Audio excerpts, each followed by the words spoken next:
തോട്ടം തൊഴിലാളികളുടെ ശമ്പള വർധനവ് സ്വാഗതം ചെയ്യുന്നതായി plantation labour federation secretary PS Rajan 15 ദിവസത്തിനുള്ളിൽ 3 ചർച്ചകളാണ് നടന്നത്. മൂന്നാം ചർച്ചയിൽ മന്ത്രി V ശിവൻകുട്ടിയുടെ മധ്യസ്ഥതയിലാണ് ചർച്ച ചെയ്ത് പ്രശ്നപരിഹാരമുണ്ടായത്. യൂണിയൻ 55 രൂപയാണ് കൂട്ടിച്ചോദിച്ചത്, 48 രൂപയാണ് വർദ്ധിപ്പിച്ചത്. INTUC മാത്രം കരാറിൽ ഒപ്പിട്ടില്ല. ഒരു കരാറിലും INTUC ഒപ്പിട്ട ചരിത്രവും ഉണ്ടായിട്ടില്ല. INTUC തോട്ടങ്ങളിലും ലേബർ ഓഫീസിന് മുമ്പിലും നടത്താൻ ഉദ്ദേശിക്കുന്ന സമരം ഉത്തരവാദിത്തപ്പെട്ട സംഘടനയ്ക്ക് ചേർന്നതല്ലെന്നും PS രാജൻ ഇടുക്കി വിഷ്ണു പറഞ്ഞു. മന്ത്രി പറഞ്ഞ മധ്യസ്ഥ കഴിഞ്ഞ തവണ 41 രൂപയായിരുന്നു 3 കൊല്ലം മുമ്പ്. ഇത്തവണ അത് 48 രൂപയായിട്ട് വർദ്ധിപ്പിക്കണം. ഒന്ന്, ആ 48 രൂപയിൽ ആനുകൂല്യങ്ങളോട് കൂടി നിങ്ങൾ 43 രൂപ കൊടുത്താൽ മതി. 5 രൂപ കാപ്പിത്തോട്ടങ്ങളിൽ 6 വർഷം മുമ്പ് ഒരു ഇൻസെന്റീവായിട്ട് കൂലിയോടൊപ്പം 5 രൂപ കൊടുക്കുന്നുണ്ട്, ആനുകൂല്യങ്ങളില്ലാതെ. അങ്ങനെ കാപ്പിത്തോട്ടങ്ങളിലും ഏലത്തോട്ടങ്ങളിലും തേയിലത്തോട്ടങ്ങളിലും റബ്ബർ തോട്ടങ്ങളിലുമെല്ലാം കൂലിക്ക് പുറമെ 5 രൂപ കൂടി ചേർത്ത് 48 രൂപ കൂലി കൊടുക്കുക. ഒന്ന്.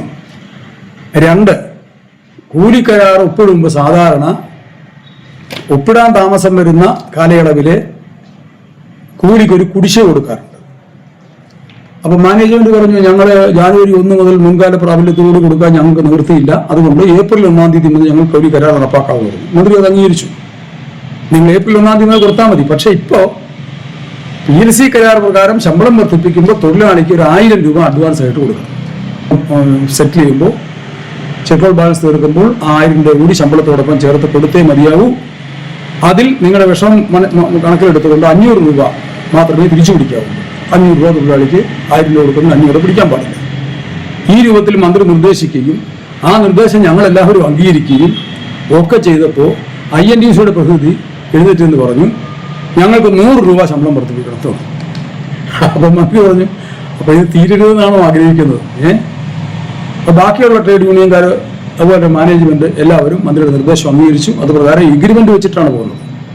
അല്ലാതെ ഇടക്കാല ആശ്വാസമൊന്നുമല്ല, ഇത് കരാർ പ്രകാരമുള്ള ശമ്പള വർധനമാണ്.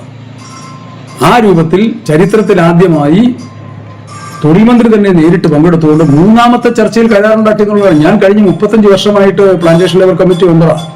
നിരവധി തൊഴിൽ വകുപ്പ് മന്ത്രിമാരുടെ മുമ്പ് ചർച്ചയ്ക്കാൻ പോയിട്ടുണ്ട്.